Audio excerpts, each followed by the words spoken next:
প্রক্রিয়ার দ্বিতীয় পর্বে জেলায় জেলায় শুনানি কেন্দ্রে অশান্তি। ফারাক্কা থেকে চাকুলিয়া, বসিরহাট থেকে বাসন্তী শুনানি শুরু হওয়ার পর থেকেই জেলায় জেলায় অশান্তি ছড়িয়ে পড়েছে। কোথাও বিডিও অফিসে ভাঙচুর, কোথাও পথ অবরোধ করে বিক্ষোভ। প্রতিদিনই অশান্তির খবর শিরোনামে উঠে আসছে। এই পরিস্থিতিতে এসআইআর শুনানি নিয়ে বড় সিদ্ধান্ত নিল নির্বাচন কমিশন। সুষ্ঠু পরিবেশ বজায় না থাকলে শুনানি হবে না, আগেই সাফ জানিয়ে দিয়েছিল নির্বাচন কমিশন। এবার রাজ্যের মুখ্য সচিব, রাজ্য পুলিশের ডিজি এবং কলকাতার নগরপালকে চিঠি পাঠিয়ে কমিশন জানালো, শুনানি বা সংশোধন প্রক্রিয়াকে কেন্দ্র করে পশ্চিমবঙ্গে যাতে কোনো রকম অশান্তি বা প্রশাসনিক গাফিলতি নজরে এলে কড়া পদক্ষেপ নেওয়া হবে। সিআইসি জ্ঞানেশ কুমারের হুঁশিয়ারি। মুখ্য নির্বাচন কমিশনার জ্ঞানেশ কুমার বাংলার নাগরিকদের উদ্দেশ্যেও স্পষ্ট আশ্বাস দিয়েছেন, সেই সঙ্গে হুঁশিয়ারিও দিয়েছেন। তার কথায় পশ্চিমবঙ্গের সমস্ত নাগরিকের নিরাপত্তা নিশ্চিত করা হবে। কেউই যেন নিজের হাতে আইন তুলে নিতে না পারে, সে বিষয়ে প্রশাসন কঠোর নজর রাখবে। এই ধরনের কোনো ঘটনা ঘটলে সেই ব্যক্তিদের বিরুদ্ধে কড়া ও দৃষ্টান্তমূলক ব্যবস্থা নেওয়া হবে বলেও জানিয়েছেন মুখ্য নির্বাচন কমিশনার। এমনকি নির্বাচন কমিশনের চিঠিতে সুপ্রিম কোর্টের নির্দেশের কথা স্মরণ করিয়ে স্পষ্ট বলা হয়েছে, এসআইআর পর্ব চলাকালীন সর্বোচ্চ আইন শৃঙ্খলা বজায় রাখা প্রশাসনের দায়িত্ব।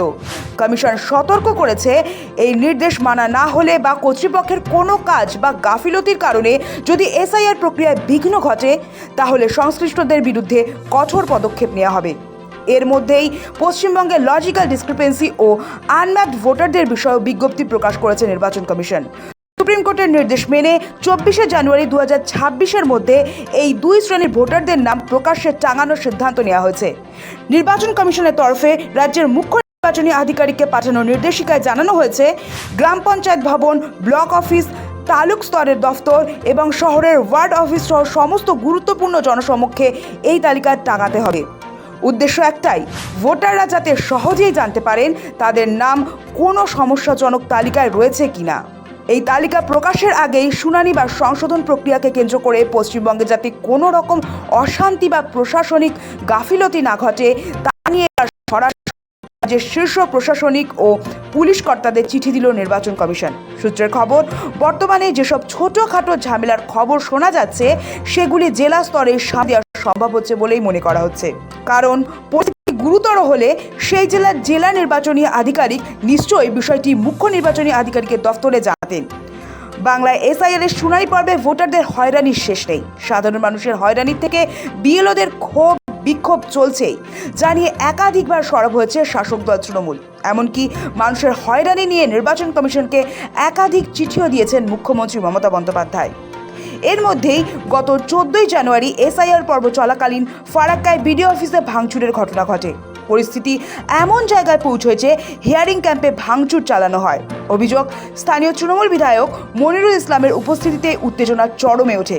বিডিও অফিস চত্বরে সমস্ত বিএলও একযোগে অবস্থান বিক্ষোভে বসেন। সেই রেশ কাটতে না কাটতেই 15ই জানুয়ারি উত্তর দিনাজপুরের চাকুলিয়াতে এসআইআর এ সাধারণ মানুষকে শুনানিতে ডেকে হয়রানির অভিযোগে বিডিও অফিসে ভাঙচুর করে ক্ষিপ্ত জনতা।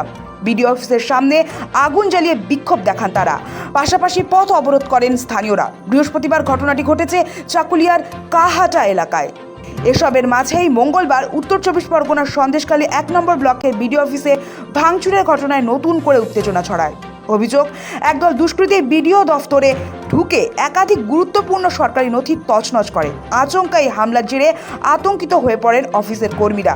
এই পরিস্থিতিতে রাজ্যকে সতর্ক করে কমিশন জানিয়েছে, আইন শৃঙ্খলায় সামান্য ছেদ পড়লেও দায় এড়ানো যাবে না। সব মিলিয়ে ভোটার তালিকার সংশোধন প্রক্রিয়ায় স্বচ্ছতা, আইনি সুরক্ষা এবং শান্তিপূর্ণ পরিবেশ বজায় রাখতেই এই কড়া অবস্থান নির্বাচন কমিশনের। সুপ্রিম কোর্টের নজরদারির মধ্যেই এখন দেখার বাংলায় লজিক্যাল ডিসক্রিপেন্সি ইস্যু কোন পথে এগোয়। সৌভিক সান্যালের রিপোর্ট, সময়, কলকাতা।